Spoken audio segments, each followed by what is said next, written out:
Did you know one of the cool things about the Happy Hacking keyboard and any keyboard with the Topre key switches, such as Realforce keyboards or pretty much any keyboard that uses Topres, is that they kind of age like a fine wine.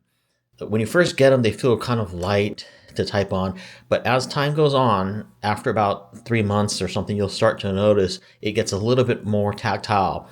And as the years goes on, it gets even more tactile and a little bit harder to press. Now, it doesn't keep increasing. It does plateau after a while, but a lot of people like their vintage Happy Hacking keyboards for that reason, because they feel a lot better to type on and more tactile.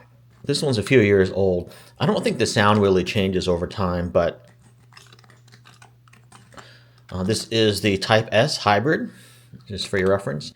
So yeah, that's one of the reasons people like to hold on to them for a long time and really appreciate their, original first Happy Hacking keyboards that they buy, because it has kind of aged like a fine wine and kind of grown with them in a way to have a really nice feel.